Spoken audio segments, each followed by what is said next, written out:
बिस्मिल्लाहिर्रहमानिर्रहीम अस्सलाम वालेकुम। वेलकम टू देसी इंग्लिश फिटनेस यूट्यूब चैनल। उम्मीद करता हूँ कि सब खैरियत से होंगे। नए आने वाले दोस्तों से रिक्वेस्ट है कि मेरे चैनल को सब्सक्राइब करें और साथ ही बेल आइकन के बटन पर क्लिक लाजमी करें ताकि मेरी हर नए आने वाली वीडियो की अपडेट आपको टाइम पे मिल सके।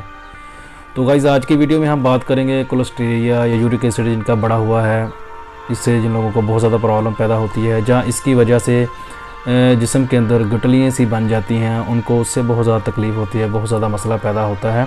उन लोगों के लिए एक बेहतरीन और ज़बरदस्त चीज़ लेकर आया हूँ, वो आप इस्तेमाल करेंगे इंशाल्लाह। इससे आपका शुगर, चिकनाई और कोलेस्टीरिया वगैरह और यूरिक एसिड का मसला जो है वो इंशाल्लाह बिल्कुल ठीक हो जाएगा, हल हो जाएगा। लेकिन यह है कि इसको थोड़ा लंबे अरसे के लिए आपको इस्तेमाल करना पड़ेगा। लंबा अरसा थोड़ा सा इसको इस्तेमाल करें इंशाल्लाह, जो आपका ये मर्ज़ है जो बिल्कुल जड़ से ख़त्म हो जाएगा। बेहतरीन और ज़बरदस्त ये चीज़ है। तो इसमें जो चीज़ें आपने इस्तेमाल करनी है वो मैं आप लोगों को बता देता हूँ और तरीका भी आपको बता देता हूँ इसका आपने इस्तेमाल कैसे करना है। इसको एक बार ट्राई ज़रूर करें, ख़ास तौर पर वो लोग जिनको यूरिक एसिड का मसला है, और ये यूरिक एसिड जड़ से ही ख़त्म हो जाएगा इसके इस्तेमाल करने से। इसमें जो चीज़ें ऐड हो रही हैं वो चीज़ें ऐसी हैं कि उसको बिल्कुल ही ख़त्म कर देंगी। बेहतरीन और ज़बरदस्त ये चीज़ें हैं इसके अंदर। नंबर आपके आपने लेनी है, एक तुख्मे सुर्स लेनी है आपने। ये जो कोड़तुमा होता है इसके अपने इसको बोलते हैं तुख्मे सुर्स। इसको आपके जो बीज हैं इसके वो निकाल देने हैं।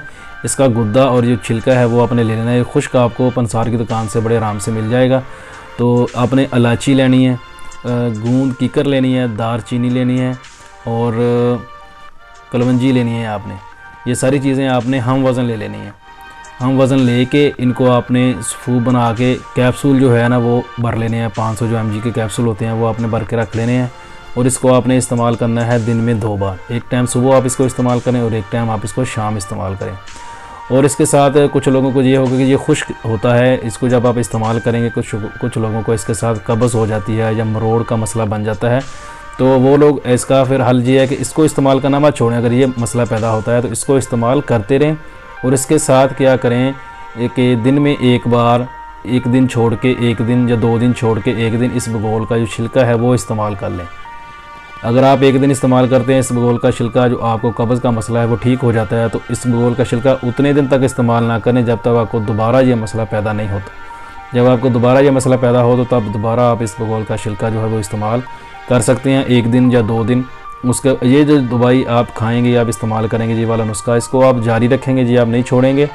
और अगर आपको बीच में ये मसला बन जाता है कब्ज़ का और साथ में मरोड़ वगैरह का मसला बन जाता है तो आप बीच में इस बगोल का छिलका इस्तेमाल करके उससे भी निजात हासिल कर सकते हैं।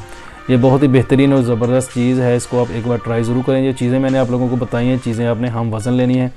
और अगर आपके जिस्म के अंदर गिटलियाँ सी बनी होती हैं तो आपने करना क्या है कि आपके जिस्म के अंदर कोलेस्टीरिया की वजह से, जहाँ यूरिक एसिड की वजह से गुठलियाँ वगैरह बन जाती हैं, तो उनका जो हल है वो ये है कि आपने करना क्या है कि इसमें जो दारचीनी है, अगर आप बाकी सारी चीज़ें 1-1 तोला ले रहे हैं तो दारचीनी की मकदार आपने डबल कर देनी है।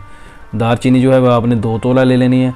2 तोला ले के सारी चीज़ों को आपने पीस लेना है, पीस के आपने इस्तेमाल कर लेना है। अगर आप इसको इस्तेमाल कर रहे हैं नॉर्मली, सिर्फ आपको यूरिक एसिड का मसला है या कोलेस्टीरिया का मसला है, तो आपने इसको सिर्फ फिर अपने हम वज़न चीज़ें ही सारी लेनी है। इसमें कोई चीज़ ज़्यादा नहीं लेनी, कोई चीज़ कम नहीं लेनी। फिर सारी चीज़ें आपने इसकी हम वज़न ले लेनी है। और साथ में आप लोगों को ये भी बताता चलूँ कि जो मैंने आपको बताया है कि कोड़तुंबा जिसको बोलते हैं, तुख्मे सुर्स जिसको बोला जाता है, वो आपने जब लेना है उसके अपने बीज निकाल देने हैं। उसके बीज अगर आप बीच में इस्तेमाल कर लेते हैं तो वो और ज़्यादा खुश्क होते हैं, उससे आपको और ज़्यादा मसला पैदा हो जाएगा। इसीलिए बीज इसके मैंने बोला है, बता दिया, आप लोगों को निकाल देना है। बीज निकाल के इसका गुद्दा और इसका जो छिलका है वो सुखा के आपने इस्तेमाल करना है। आप ख़ुद भी सुखा सकते हैं और वैसे भी आपको जो खुश्क मिल भी जाएगा किसी पंसार की दुकान से, तो आप लेके इसको हम वज़न लेके सारी चीज़ों के साथ आप इसको पीस के और इसको इस्तेमाल कर सकते हैं। ये शुगर के लिए भी बेहतरीन चीज़ है, कोलेस्टीरिया के लिए और यूरिक एसिड का मसला जिनको होता है, चिकनाई का मसला जिनको होता है, इन सारी चीज़ों के लिए बेहतरीन और ज़बरदस्त ये चीज़ है। इसको आप एक बार ट्राई ज़रूर करें, इंशाल्लाह इससे आपको बहुत ज़्यादा फ़ायदा होगा। क्योंकि जब यूरिक एसिड का मसला बनता है तो पाँव जो है वो सूज जाते हैं, ख़ास तौर पाँव का जो अंगूठा होता है, पाँव के अंदर बहुत ज़्यादा तकलीफ़ होती है, चलने फिरने में बहुत ज़्यादा प्रॉब्लम होती है उन हज़रात को जिनको ये मसला दरपेश होता है। तो इसलिए उन लोगों के लिए बेहतरीन और ज़बरदस्त ये चीज़ है, इसको आप ट्राई ज़रूर करें, इंशाल्लाह इससे आपको बहुत ज़्यादा फ़ायदा होगा। वीडियो पसंद आए तो लाइक ज़रूर करें, दोस्तों के साथ शेयर करें, दुआओं में याद रखिएगा। मिलते हैं किसी ऐसी नई वीडियो में, तब तक के लिए अल्लाह हाफिज़।